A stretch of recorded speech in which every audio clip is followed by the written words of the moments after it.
ideya sa akong simbahan. Kung kining usa ka hinungdan, mao kini. Wala sila pinundanay ng pagtuo. Ang atong ikalawa, mao si Kristo. Huwag pinundanay.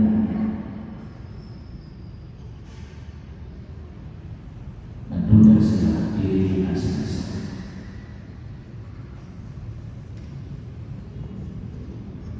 Ang ilang pagsabot kay sign na simbolo na tungod niya na dili man na si Kristo. Dahil dahil na kayong ipailo sa uban ng mga aspeto sa pagtuo.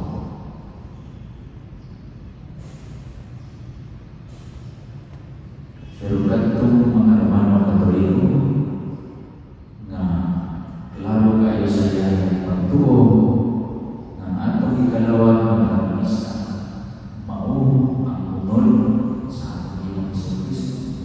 Lawas ang tulog, kalang pagkadiyos sa atong Ginoong Kristo, mao na siya. Bisan pag namin mga kalisod sa pagtuo, magpabilin kayo sila. Pero katong nagduda, walay pagtuo, dali na tayo ipahinod ang misa sa uban ng mga aspeto sa pagtuo.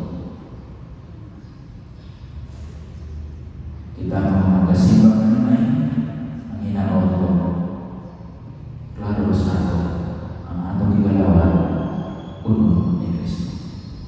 Si Kristo na mismo, dili na si Pulo, dili na sa but Jesus Christ Himself. Body and blood, soul and divinity.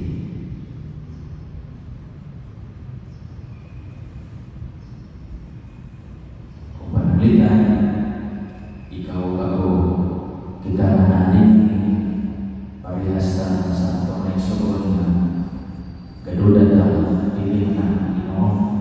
Most likely, few years from now, wala na tayo. Kaya nga naman, pwede kaya magreklamo na sa dalahan ng mga aspeto sa simbahan, yabang ang choir, ang pari, di ba kailangan ng pamilya, stricto pag yun.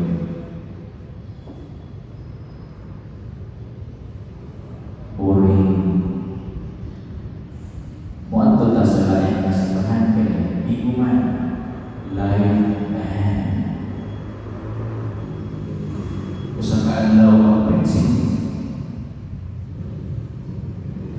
So daghan tag mga mahimong complain na pwede rin nato i-try i-deal ang Eucharistia. Pero alam sa mga kasabot na dili lamang sa misa, dili na naa sa Kristo, uban ka nato, kauno nato, di gyud lubiya, bisan pa pinadalisyo sa atong simbahan. So narali ang punto, kung magduda na kami ang Romano Katoliko, na dili na ang Ginoo atong ikalawa, dugay sa madali, di na siya magdugay, umagiyan na siya sa pagtuo. Now, mga igsoon, kung nagduda ka, pangayon sila siya sa pagtuo. Kaya kung magpabilin ang pagduda sa iba sila siya, pagkabot sa mga kalisod ng atong simbahan, most likely, umalik ka.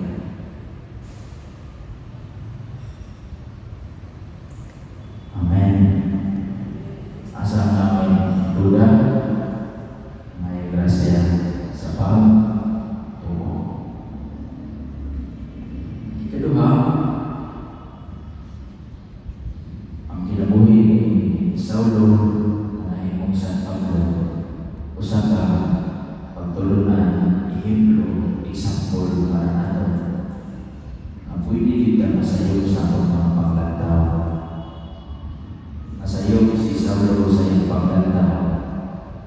biniya ang mga Kristiyanos na gitawag o mga sumusunod sa dalan ni Jesus. Mga dautan, muna gusto niya pamangkin. Kay grabe kayo niyang loyalty sa pagka-Hudiyo niya sa iyang Jewish religion. Muna gusto niya pamangkin ang mga unang Kristiyanos. Pero nasa Diyos siya sa iyang panglantang. Kinsa niya murid niya ang atong Ginoong Jesus. Ipamulungan siya sa atong Ginoong Jesus. Usa itong pagkahalap niya, kunyagi andungan siya Ananias, namurag na yung mga hindi sa isda, na nahulugigan siya ng mga mata, nakakita siya pag-usap.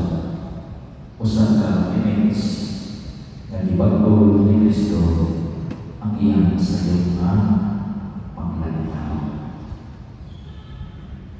Ikaw ako, possible ngayon na masayuta sa atong panglanitaw.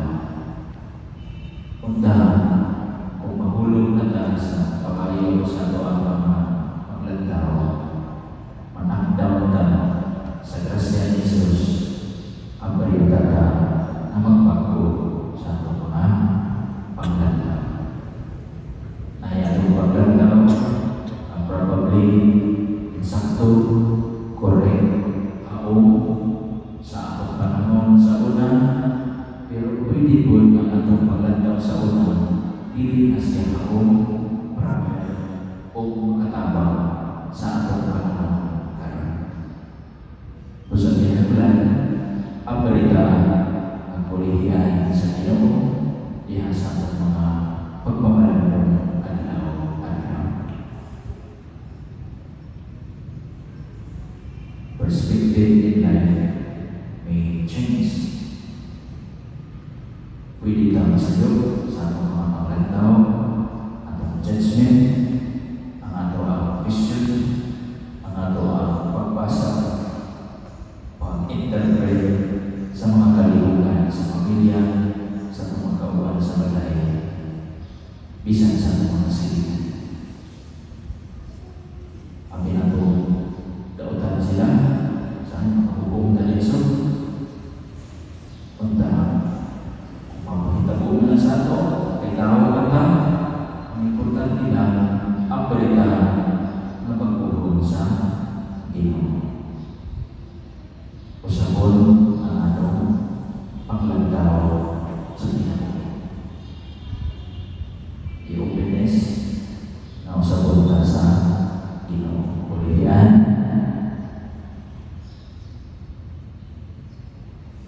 koleksyonan, o pagsabay buhaton sa Ginoo para mausap ang atong mga mata sa pagtuo.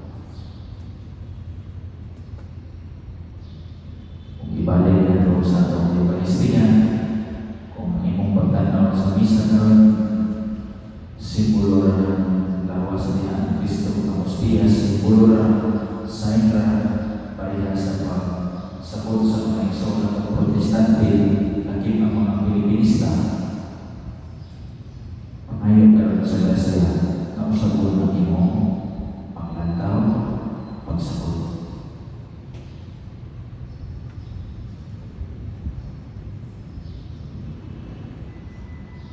Usang igsoon, dili naman kamong-tamo o simba, maanto ka Pilipinista, makalawan ka, maanto ka born-again churches, makalawan ka.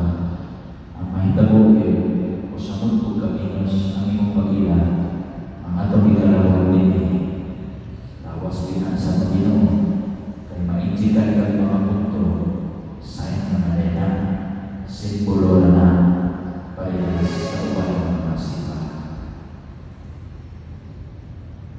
Ang abot sa panahon, mag-trade-in na lang pwede naman po bubalahin ko, parehas naman tanan.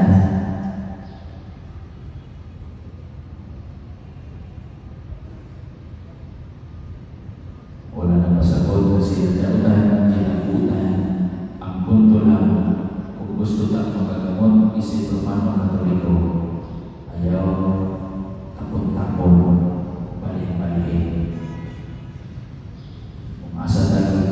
Ginoo diri man ta bukas. Mutubukan o gamutan, tungkutan Eucharistia, maungkit na si Kristo mismo.